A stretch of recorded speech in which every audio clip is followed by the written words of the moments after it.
some 70 by 30. In Embakasi, they will tell you they are all 33 by 66. And Honorable Speaker, those are the issues we are speaking to, that we must have those distinctions, Honorable Speaker, so that when we come to the third reading, we are able to ensure there is actual fairness. Because the more we fragment our land, the more we expose ourselves to food insecurity. If we are able to safeguard our land from further fragmentation and secure more of our land for use for agricultural purposes, encourage our farmers by giving them lower property rates on agricultural land, we encourage even more of our young people to get into food production and agriculture and secure food security, but not this business that we are now in of what I call broti maguta, where every free and open space in this country today now is up for fragmentation and subdivision for housing estates that are even not planned and defined. Honorable Speaker, therefore, this bill will be able to address some of those things. The bill, Honorable Speaker, has also provided for the appointment and powers of a valuer to undertake preparation of valuation roles, and also introduce the office of a chief government valuer with respect to standardization and harmonization on preparation and implementation of the valuation roles across the counties. Because, Honorable Speaker, as I said, we leave it to the whims of revenue officers in our counties to determine what rates to levy on property owners. Honorable Speaker, that becomes a very good avenue for corruption. That's why I was saying in my own county, depending on which officer you find on which day, you will get a different figure. And they all get those figures from the system, funny enough. I don't know what they do to the system. Some will indicate for you on a piece of paper. Some will generate in a system. I don't know how they're able to change those systems. So we want a system where you have a chief government valuer who will be able to rationalize, so that based on the value of land in different parts of the country, the chief government valuer now will be able to standardize and harmonize the valuation roles across the counties, so that one county doesn't overtax people as opposed to another, and therefore make some of our counties very unfavorable or unattractive for investments, whether by local or foreign investors. Lastly, Honorable Speaker, Part 4 of this bill contains provisions on the valuation for rating, declaration of rateable areas, and methods used for valuation, and proposes to introduce a valuation cycle of 5 years, with provision that the county assemblies can extend the period for a maximum of 2 years. The bill further provides guidance on the preparation and content of valuation roles and supplementary valuation roles, together with alterations, publication, and objections thereof, and exceptions provided. Honorable Speaker, it's important that whatever valuation roles we come up with in our counties, every 5 years we're able to review them, and the county assemblies can extend those valuation roles or whatever they are using for the rateable areas for a maximum of 2 years, so that again all our county governments appraise themselves with the current developments. And you see, Honorable Speaker, in many of our rural areas, with a massive investment put in the development of infrastructure, whether it is rail or road infrastructure, Honorable Speaker, you find areas that in about 5 years ago were not accessible by road or by rail, today or in another 5 years are accessible. And therefore, the value of land keeps fluctuating and changes. There are other happenings that could also devalue land, although very rare, Honorable Speaker. Therefore, if you go for a long time without being able to review, then county governments will lose the opportunity to be able to collect rates from their areas. Therefore, we want to ensure that every 5 years, our county governments are able to review the rateable properties and the rates that they are charging, and the areas where the rateable areas and the methods that they use for valuation, so that they keep appraising their sources of revenue, Honorable Speaker, to be able to generate more revenue. And I was saying, Honorable Speaker, in the earlier debate on the VAT on market digital place, we did commit as a Kenya Kwanza government, right from the campaign to when His Excellency the President took over as the leader of this nation last year, that this government will be deliberate and intentional in ensuring that we create new avenues of raising revenue or revenue-raising measures, not just what we did in the Digital Marketplace VAT and other taxes, but even in this Rateable Ratings Act, we are seeking to create new avenues for our county governments across the country, even Marsabit County, where my sister, Honorable Naomi Wako, comes from, and I know she is working very hard, hopefully to be the next governor for that county. Should that happen, Honorable Speaker, we want to ensure that her and other members of parliament here who intend to run for governor positions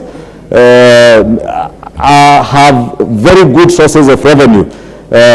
For instance, Nandi County, where the Honorable Meli comes from, is one area, and I mentioned the Honorable Meli deliberately because I also know he intends to run for governor. But he must be here to make sure that his own county in Nandi, the tea estates there, the levy of property taxes is fair, and is able to collect adequate rates on land in Nandi County to ensure that when he becomes governor, or Naomi Wako is governor for Marsabit, or someone else is governor for Busia, you have sources of revenue that you will not become another crybaby to be asking for money from the center. Because all our governors have huge opportunities. And I must take this opportunity, Honorable Speaker, to thank governors. Like the governor for Kirinyaga. I think I also saw the governor for Tharaka Nithi, governor for Murang'a, governors who have embarked on shoring up their own source revenues within a very short time. And we must encourage these governors, Honorable Speaker, so that even those of us who sit here and who have intent of being governors, don't just look for positions of governors to go and start crying out loud, oh, how much money have we not received from the central government? By the time you are getting money from the center, you should have generated adequate revenues to pay your workers, so that the money you get from the center goes to development. But it cannot be, and it's not feasible, Honorable Speaker, that 90% of our governors are crying for money from the center to pay salaries. It is not feasible, Honorable Speaker. But we must also, and we have an obligation as members of parliament and as lawmakers, to make laws that will ensure that our governors have systems where they can collect, whether it is these rates from property, whether it is levies for the massive infrastructural development that we have seen across many of our counties in water and sanitation. Honorable Speaker, many of our people assume that sewer, because it's sewerage and it's filth, is free. Yes, it is free when you are pumping it out of your body and flushing it out of your toilet. But when it gets into a county government funded or a government funded sewer system, you as a person who has dispensed that sewer should be paying to the county government, and the county governments must ensure they have even metered ways of being able to collect revenue from sewer, so that the more you use and the more you dispense into the sewer system to go to Embakasi, Ryan, wherever, Honorable Speaker, you pay. Because you pay to eat. So pay to also dispense what you eat, Honorable Speaker, and where it ends up you must pay. I say this, Honorable Speaker, because I have seen a lot of communities protesting. They cheer when government is creating sewer and water systems in their villages and their backyards, but they don't want to pay for those systems. And they forget those sewerage systems are being done for your own health. And Dr. Mikal will tell you here, being a very good doctor, former director of health in the Ministry of Health, do estates, these gated communities we are doing, I was indicating, Honorable Speaker, drill a borehole, have 20, 30 septic tanks. The water that percolates into the aquifers, that water is going when it is already polluted. And it is the same water that we then pump out from boreholes without treating. Because we say, oh, it's borehole water, it's clean water.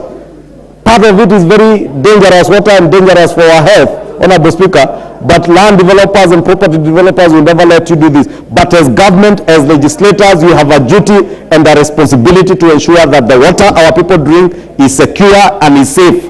And therefore, we also have a duty to ensure that we secure the sources of revenue that our county governments will be able to generate revenue out of, so that we're able to provide the sewer systems, the clean water and safe drinking water, Honorable Speaker, provide secure environments by giving our estates and our neighborhoods street lighting, Honorable Speaker. Therefore, Honorable Speaker, as I move, let me encourage all of us to support this bill and to think through all our neighborhoods.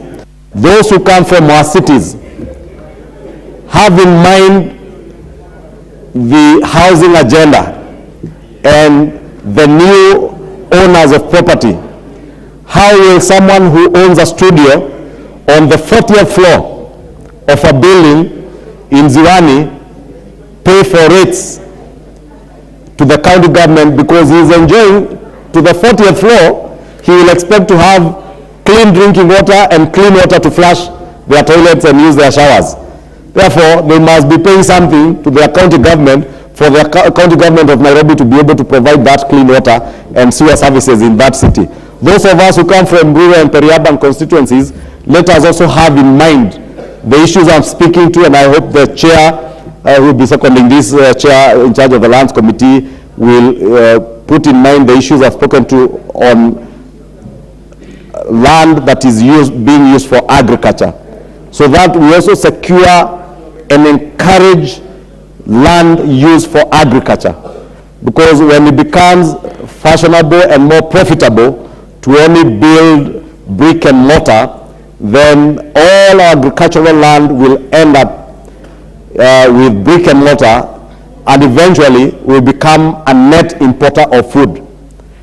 Honorable Speaker, I had the opportunity this Sunday to visit a farm in Taita Taveta County, and I was impressed with the potential of agriculture even in what are otherwise very dry areas of our country, semi-arid and arid areas. The potential, the soils are fertile and all they lack is water. And with provision of water, we can turn around and make our country food secure. But even as we do that, we must bear in mind 10 to 50 years to come, what will happen to our country if we discourage our farmers, if we even discourage our young people from getting into agriculture through taxes that we are levying either on farm implements. And I must thank the Finance Committee because they were deliberate during the finance bill. As I keep repeating, Honorable Speaker, the Finance Act is vilified without people paying regard to the very good propositions that lay in that Finance Act, where farm implements, farm inputs were zero rated, some taxes were removed from them, so that we even encourage people to get into farming, Honorable Speaker. And Honorable Speaker, that's why I'm saying, even as we consider this bill, I hope during the third reading, the Committee on Lands will ensure that we also safeguard that aspect of agricultural land, so that, again, our counties do not levy property rates on agricultural land or land set aside for use for agriculture, Honorable Speaker. And as I said, I have that good experience in Kiambu County, because there is no distinction between land that is agricultural and land that is for other developments. And therefore, you find farmers now are opting to subdivide their land and build houses, because that is the only